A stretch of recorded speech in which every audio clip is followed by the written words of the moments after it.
Goeiedag, ek groet jou in die kosbare naam van Jesus Christus. Die prentjie wat jy hier sien, is die rug van 'n donkie.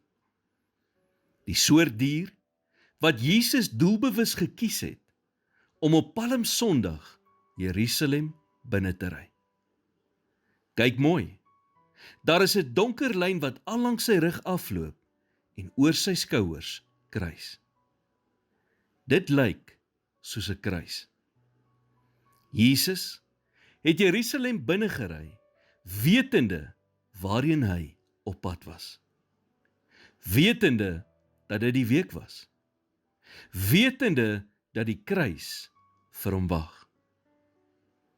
En terwyl hy op daardie donkie gesit het en al hoe nader aan sy dood beweeg het, kon dit dalk gewees het wat hy onder hom gesien het? 'n Kruis.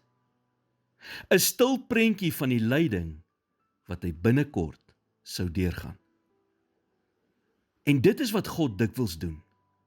Hy weef betekenis in die kleinste dingetjies.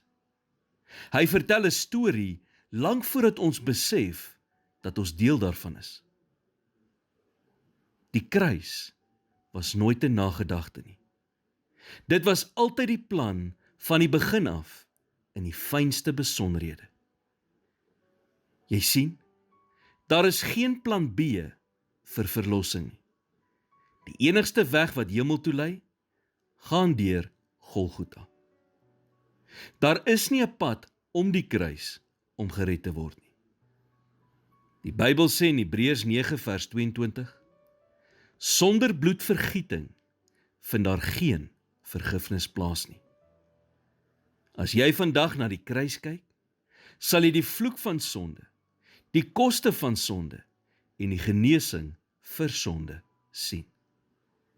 En wanneer jy doen, herinner jouself aan die feit dat hy dit alles vir jou gedoen het. Here, dankie dat U U enigste seun opgegee het om vir my aan die kruis te sterf. Ek dank U vir U genade, oneindige liefde en opoffering.